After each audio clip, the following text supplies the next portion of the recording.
Hello everyone. अब तक मैं क्लास 11th की टॉपिक्स को लेकर चल रही थी, बट बीच में थोड़ा मैं क्लास 12th के एक टॉपिक को लेकर आई हूँ, बैलेंस ऑफ पेमेंट। वैसे मैंने ये क्लास में समझाया था, लेकिन कई लोगों को अभी भी इसमें बहुत ज़्यादा डाउट है, तो इस टॉपिक को इसीलिए मैं बता रही हूँ अभी बीच में, ठीक है, क्योंकि 12th का और कोई टॉपिक नहीं हुआ, ये बैलेंस ऑफ पेमेंट की मैं बताऊँगी आज। बैलेंस ऑफ पेमेंट होता क्या है, सबसे पहले तो ये पता होना चाहिए। ये एक इकोनॉमिक ट्रांजेक्शन है। क्या है ये? इकोनॉमिक ट्रांजेक्शन है जो रेजिडेंट और नॉन रेजिडेंट के बीच में होता है, ठीक है। आपकी बुक में resident and rest of the world लिखा हुआ है, मतलब जो नॉन रेजिडेंट है, जो और रेजिडेंट नॉन रेजिडेंट क्या है आपको पता है। रेजिडेंट वो होते हैं जो हमारी कंट्री के ना हो बट हमारे यहाँ पर रह रहे हो। एक सिटीजन है, वो तो रेजिडेंट सिटीजन भी है और रेजिडेंट तो है ही है वो, बट एक रेजिडेंट क्या है, जैसे मान लीजिए अदनान सामी है, यहाँ पर आके वो अपना करियर जो भी है सिंगिंग का यहाँ पर बना रहा है, वो पैसे तो यहाँ कमा रहा है, लेकिन वो सिटीजन यहाँ का नहीं है। लेकिन वो क्योंकि हमारी इकोनॉमिक ट्रांजैक्शन में उसको इन्वॉल्व किया जाएगा, जो भी उसकी अर्निंग है वो हमारी नेशनल इनकम में काउंट होगी, इसलिए हम इसमें क्या लिखते हैं, ये एक economic BOP is a economic transaction of between resident and non resident, और ये 1 साल के अंदर अंदर होता है, ठीक है। ये हम जो भी हमारा इसमें चीज़ें होंगी, economic transaction, export import services के FDIs वगैरह जो भी है, 1 साल के ट्रांजैक्शन को इसमें ऐड करते हैं। अब इसमें एक फ्लो चार्ट के थ्रू मैं बता देती हूँ आपको क्या क्या चीज़ें ऐड होती हैं। First is current account, second is capital account, ठीक है। करंट अकाउंट में हम इसको भी हम डिवाइड करेंगे 2 पार्ट्स में, विजिबल एंड इनविजिबल। विजिबल्स क्या है, इनविजिबल्स क्या है। विजिबल्स which you can see, something which is tangible, and invisible which you cannot see, and this would be intangible, ठीक है। जिसे टच ना किया जा सकता हो, जिसे देखा ना जा सकता हो, इसीलिए विजिबल्स में क्या क्या आ जाएंगे, गुड्स आएंगे सिर्फ, ठीक है, क्योंकि जो गुड्स हैं उनको हम देख सकते हैं, टच कर सकते हैं। तो हमारा जैसे एक्सपोर्ट हुआ, इंपोर्ट हुआ, कंप्यूटर का किसी का या मोबाइल का एक्सेट्रा, बहुत सारे गुड्स हैं ऐसे, जो सब लिखना पॉसिबल तो नहीं है, इसलिए मैंने 2 का एग्जाम्पल दिया है आपको। कंप्यूटर और मोबाइल, हम गुड्स का एक्सपोर्ट भी करते हैं और इंपोर्ट भी करते हैं, दोनों ही काम करते हैं। अब जब हम गुड्स का एक्सपोर्ट और इंपोर्ट कर रहे हो तो उसको हम क्या बोलते हैं, बैलेंस ऑफ ट्रेड या फिर विजिबल ट्रेड, ठीक है। इसको हम क्या नाम देंगे, विजिबल ट्रेड भी बोलते हैं और बैलेंस ऑफ ट्रेड भी बोलेंगे। यहाँ लिख देती हूँ मैं, विजिबल ट्रेड या बैलेंस ऑफ ट्रेड मैंने ये लिखा हुआ है, BOT, ठीक है। अब बैलेंस ऑफ ट्रेड का मतलब एक्सपोर्ट माइनस इंपोर्ट, जब ये दोनों इक्वल हो जाते हैं तो बैलेंस ऑफ ट्रेड होगा। लेकिन जब हमारा एक्सपोर्ट ज़्यादा हो इंपोर्ट के तो क्या होगा, वैल्यू हमारी एक्सपोर्ट की ज़्यादा है तो हमारा जो नेट एक्सपोर्ट होगा वो पॉजिटिव होगा, तो उसको हम क्या बोलेंगे, सरप्लस, ठीक है। और अगर हमारा एक्सपोर्ट कम होगा इंपोर्ट से तो उसे हम किसमें रखेंगे, नेगेटिव होगा हमारा BOP, जिसको हम क्या बोलेंगे, डेफिसिट, ठीक है, जिसको हम डेफिसिट लिखेंगे। अब इसके बाद में आता है हमारा इनविजिबल्स। इनविजिबल्स मैंने बताया जो आपकी सर्विसेज है, इनकम है, और आपकी जो ट्रांसफर इनकम है, इसको 3 पार्ट में डिवाइड किया गया है। सर्विसेज, हाईलाइट करती हूँ उसको, इनकम एंड ट्रांसफर इनकम, ठीक है। ये तीनों ही आपके मॉनेटरी ट्रांजेक्शन को तो बताती हैं, लेकिन सर्विसेज को आप नहीं देख सकते हैं, ठीक है। इनकम जो आ रही है उससे मिलने वाला बेनिफिट आपको नहीं पता, और इनकम वो कहाँ से आ रही है इसका भी करेक्टली वो चीज़ आपको दिखाई नहीं दे रही है। ट्रांसफर इनकम आपको पता है कि जो आपकी 1 साइड पेमेंट होती है, ठीक है, इनको इसमें रखते हैं। और इनविजिबल क्यों रख रहे हैं, क्योंकि ये सारा सर्विसेज वगैरह में काउंट हो रहा है, जिसको हम देख तो सकते नहीं है, बट हाँ मॉनिटरी फिगर जरूर इसमें हमको दिखाई देता है। तो मॉनिटरी फिगर के हिसाब से हम विजिबल इनविजिबल नहीं कर रहे हैं, हम उस गुड के हिसाब से कर रहे होते हैं, यहाँ पर गुड और सर्विसेज के हिसाब से। तो गुड को आप देख सकते हैं इसलिए विजिबल है, सर्विसेज वगैरह को आप नहीं देख सकते इसलिए इनविजिबल है।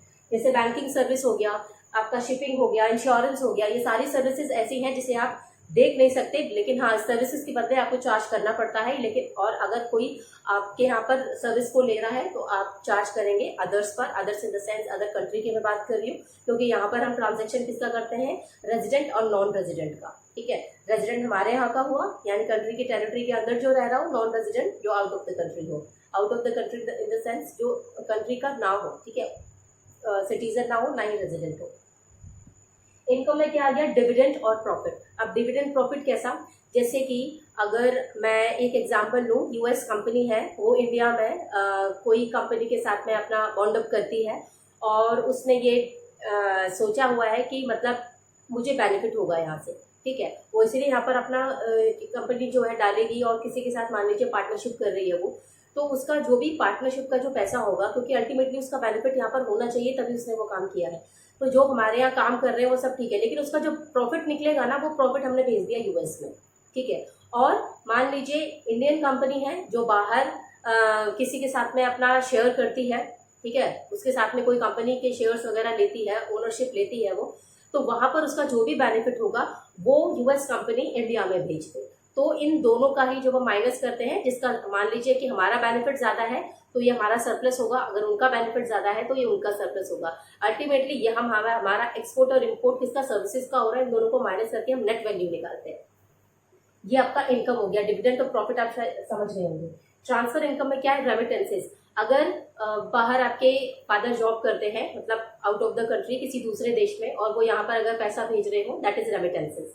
और गिफ्ट्स और ग्रांट्स क्या है, कोई आप पर किसी जैसे भूटान वगैरह में ऐसा हुआ है, बांग्लादेश में कई बार ऐसा हुआ है कि वो कंट्री बहुत ज़्यादा सफ़र कर रही है फाइनेंशियल, तो हम एक एड प्रोवाइड कर दें, उसको हेल्प दे दें, ठीक है, तो वो ऐसा गिफ्ट और ग्रांट हो जाता है। गिफ्ट का मतलब किसी पैकेजिंग से नहीं है यहाँ गिफ्ट का मतलब किसी की हेल्प से है, अगर हम कोई पैसा किसी को दे देते हैं। और ग्रांट का मतलब मदद हुआ, और गिफ्ट का मतलब उसके हमने किसी को गिफ्ट दे रहे हैं, लेकिन वहाँ पर गिफ्ट में दया नहीं होती, लेकिन ग्रांट में दया होती है। वैसे दोनों में डिफरेंस आप इतना समझ लीजिए, ठीक है। तो ये सारी चीजें आपको क्लियर हो गई। और इन सब में हम हमेशा नेट वैल्यू को ऐड करते हैं, यानी सर्विसेज का एक्सपोर्ट और इंपोर्ट माइनस करेंगे तो नेट वैल्यू आएगी। वैसे ही इनकम का एक्सपोर्ट और इंपोर्ट को माइनस करेंगे, नेट वैल्यू आएगी। उसी तरीके से ट्रांसफर का है।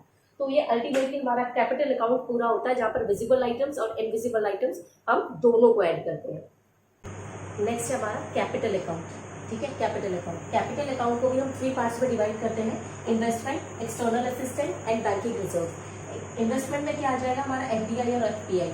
एफडीआई क्या होता है, ये एक लॉन्ग टर्म इन्वेस्टमेंट है जो हम बाहर की किसी कंपनी पर कर रहे होते हैं, या फिर बाहर का कोई बंदा हमारी इंडियन कंपनी पर कर रहा होता है इन्वेस्टमेंट, तो वो क्या होता है, लॉन्ग टर्म इन्वेस्टमेंट। एफपीआई क्या होता है, फॉरेन पोर्टफोलियो इन्वेस्टमेंट, यानी अगर हम किसी बाहर की कंपनी के शेयर हम खरीद रहे हैं, या फिर बाहर की कोई कंपनी हमारे इंडियन कंपनी की कोई शेयर खरीद रही हो, जैसे कि रिलायंस ने शेयर खरीदे हो टेस्ला को, ठीक है, तो ये क्या हो जाएगा, पोर्टफोलियो इन्वेस्टमेंट, जिसमें हम शेयर्स खरीद रहे हो। और अगर मान लीजिए कि एलॉन मस्क यहाँ पर रिलायंस के शेयर को खरीदता है, तो उसको क्या बोलेंगे हम, उसको हम एफपीआई बोलेंगे।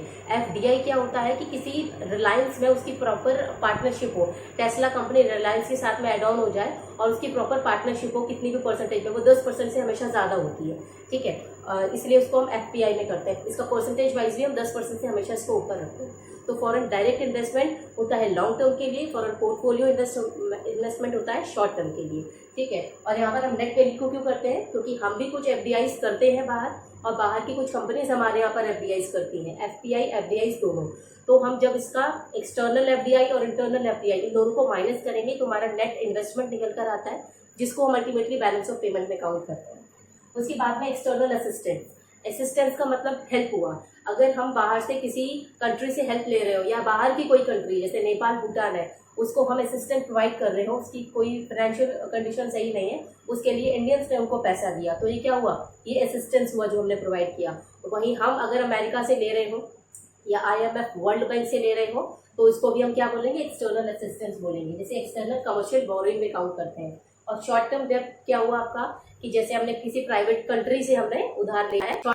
बैंकिंग रिजर्व में क्या हुआ कि एक तो आपके जो बैंक है उसमें रिजर्व्स रखे होते हैं। अगर आपने बाहर की किसी कंपनी से बाहर की कंट्री से कुछ इंपोर्ट किया है, तो आपको उसी की करेंसी में उसको पैसे वापस करने होंगे। तो आप क्या करेंगे, अपने रुपये को कन्वर्ट करेंगे डॉलर में, और वो डॉलर बाहर चला जाएगा। इससे हमारा फॉरेक्स रिजर्व क्या होगा, कम होगा। तो ये हमारा क्या हुआ, ये माइनस में जाएगा। वहीं पर अगर बाहर का कोई हमारे यहाँ पर, बाहर की कंट्री का कोई हमारे यहाँ से कुछ इम्पोर्ट करता है, तो आपकी जो भी वैल्यू आएगी, ठीक है, वो पॉजिटिव में आएगी। इनको हम माइनस करते हैं, फिर हमारी नेट वैल्यू निकल के आती है।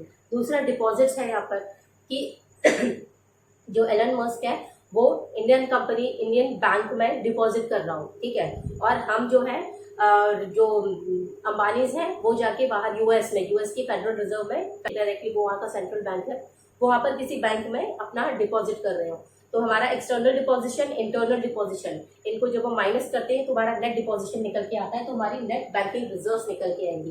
फिर इन सारी वैल्यू के नेट वैल्यू को हम ऐड करेंगे, हमारा कैपिटल अकाउंट, यानी जो हमारा बीओपी का कैपिटल अकाउंट बैलेंस निकल के आएगा। उसके बाद में हमारा जो करंट अकाउंट बैलेंस आया है और हमारा कैपिटल अकाउंट बैलेंस आया, इन दोनों को मिलकर हमारा क्या बनता है, बीओपी बनता है, बैलेंस ऑफ पेमेंट बनता है। ठीक है, उसके बाद यहाँ पर ये टॉपिक आपका खत्म होता है। अगर आपको वीडियो ऐसा लग रहा है कि आपको समझ में आई है सारी चीज़ें, तो थोड़ा शेयर कर दो अपने फ्रेंड्स के साथ में। ठीक है, और लाइक कर दो। ठीक है, और कोई प्रॉब्लम हो तो आप बता सकते हो, और आपको भी डाउट है तो जिसको डाउट है तो इस वीडियो से क्लियर हो गया होगा आपको। ठीक है, अब आप एक बार खुद से एनसीईआरटी को रीड करेंगे। ठीक है, चीज़ें वैसे क्लास में हो चुकी है, आप एनसीईआरटी से खुद रीड करेंगे, फिर आप देखेंगे आपके बहुत सारे डाउट्स क्लियर हो जाएंगे, क्योंकि पढ़ाने के बाद में एक बार खुद भी पढ़ना जरूरी होता है, तो बहुत सारे डाउट्स होते हैं आपके क्लियर होते हैं। Alright, thank you so much.